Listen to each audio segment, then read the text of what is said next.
আশা করি আপনারা সকলে ভালো আছেন। আজকে ক্লাস হবে অষ্টম শ্রেণীর শিক্ষার্থীদের জন্য। তোমাদের আজকে 2.1 এর 17 নম্বর অঙ্ক আলোচনা হবে। যে 2.1 এর 17 নম্বর অঙ্কটা আছে যে কোনো নির্দিষ্ট সময়ের মুনাফা আসল 5,600 টাকা এবং মুনাফা আসলের হচ্ছে 2/5 এবং মুনাফা বার্ষিক শতকরা হচ্ছে 8 টাকা হলে সময় কত? তার মানে এখানে বছর বের করতে বলছে। তাহলে এই ধরনের অঙ্ক একটা উদাহরণ তো আছে, আমরা উদাহরণের নিয়ম ফলো না করেই করব। এই অঙ্কটা সবচেয়ে সময় বের করতে গেলে আমাদের কি লিখি লাগে? সময়। আমরা জানি যে আই সমান কি পি আর এন। তাহলে এখানে এন সমান আমরা লিখতে পারি আই গুণন হচ্ছে 100, নিচে হচ্ছে পি আর। এখন আমাদের লাগবে হচ্ছে এন, সময় বের করতে গেলে আমাদের লাগবে এন লাগবে, আই লাগবে, পি লাগবে এবং হচ্ছে আর লাগবে। তাহলে এখানে আমাদের সরাসরি দেওয়া আছে আর 8%, কিন্তু সরাসরি আমাদের পিও নাই আইও নাই। তাহলে পি এবং আই বের করার জন্য আমাদের অঙ্কটা অন্য সিস্টেমে পি এবং আই বের করে নিতে হবে। ওকে, আমরা জানি যে ধরি যে পি সমান কি, ধরি হচ্ছে আসল। আমরা জানি আসল সমান হচ্ছে পি। কেন এখানে আসল ধরলাম? কারণ এই যে এবং এর পরে যে কথাটা বলছে যে মুনাফা আসলের হচ্ছে 2/5, ঠিক আছে? মুনাফা আসলের হচ্ছে 2/5, ঠিক আছে? তাহলে আমরা এখন আসলটা ধরে নিলাম, তাহলে মুনাফা কত হবে? তাহলে মুনাফা হবে আসলের আসলের আসলের কত? 2/5। তাহলে আসল বলতে কি পি, তাহলে পি গুণন হচ্ছে 2/5, তার মানে মুনাফাটা হবে 2p/5, ঠিক আছে? তাহলে আমরা আসলটা ধরে নিলাম পি, তাহলে মুনাফাটা হলো, যেহেতু বলছে আসলের 2/5, তাহলে আমরা হলো আসলের 2/5। তার মানে কি আসলটা কি? আসল হচ্ছে পি, তাহলে এর শব্দটার অর্থ হচ্ছে গুণ। তাহলে পি গুণ হচ্ছে 2/5, তাহলে আমরা এখন গুণ করলাম, 2 দিয়ে পি কে গুণ করলে হবে 2p, নিচে হচ্ছে 5। তাহলে আমরা মুনাফা পেলাম কত? এটা। তাহলে আমরা একবারে ডিরেক্ট মুনাফাটা লিখে নিই। এখানে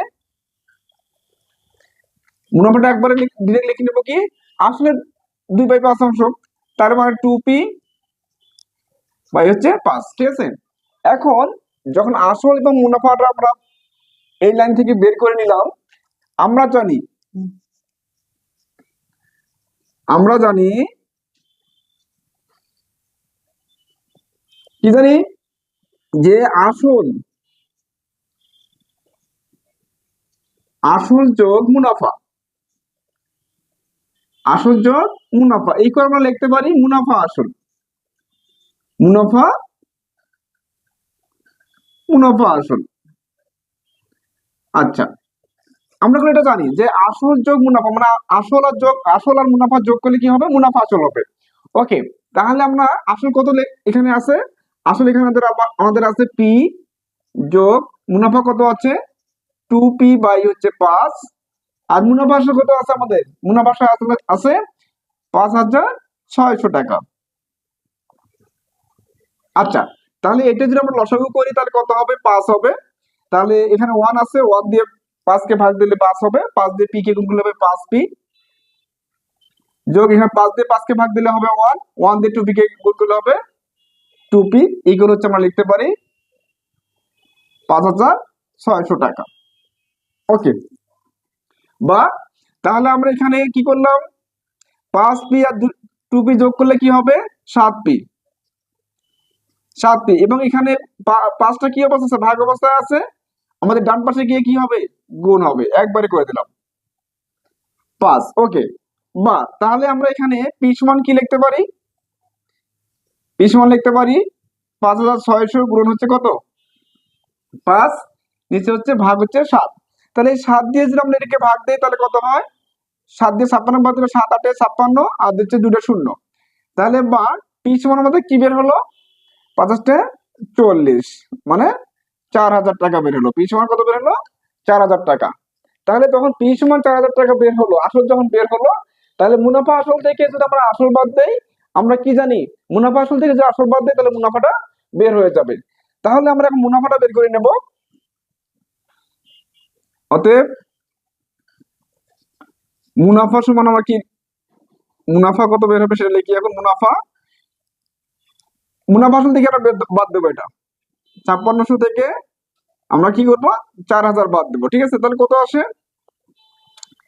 তাহলে অবশ্যই 1,600 টাকা, মানে 1600 টাকা আসবে। তাহলে দেখ আমরা মুনাফা পেলাম, আসল পেলাম, তারপর যে শতকরা মুনাফার হার দেওয়া আছে, তার মানে এবার আমার আমার কি সময়টা বের করতে খুবই ইজি হবে। তার সময়টা বের করতে গেলে আমরা কি জানি? অতএব আই সমান পি আর এন, আই সমান পি আর এন। তাহলে বা আমরা এন সমান কি লিখতে পারি? আই গুণন 100 আর এখানে পি আর। তাহলে আমরা এখন মান বসে দেবো। কার মান বসে দেবো? আই এর মান কত? আই এর মান আছে 1,600 টাকা, গুণন 100 থাকবে। আর পি এর মান কত? পি এর মান বেড়েছে 4,000 টাকা, গুণন আর এর মান কত আছে? আর আর হচ্ছে 8। তাহলে এটা কাটাকাটি করবো আমরা, 100 দিয়ে এটা কাটাকাটি করলে কত হয়? 40। তারপরে আমাদের এটাকে কাটলে কত হয়? 40, আর এটা দিয়ে এটা কাটলে আমাদের 5, অর্থাৎ আমাদের এন সমান বের হবে 5 বছর। আমি কাটাকাটিটা এখানে দেখে দিচ্ছি বড় করে। 16 এটা, তার মানে এখানে আছে 4,000 গুণ হচ্ছে 8। তার মানে এই 100 দিয়ে এটাকে ভাগ দিলে হবে 40। 40 দিয়ে আমি যে 1600 ভাগ দিই তাহলে হবে 40, ঠিক আছে? তারপর আমাদের এটা কি হবে? 8 দিয়ে যদি আমরা 5 কে ভাগ দিই, 40 কে ভাগ দিই তাহলে হবে 5। এই যে 5 বছর। তার মানে কি এর সময় হবে আমাদের 5 বছর। আমরা এই অঙ্কটা এভাবেই করব। ওকে।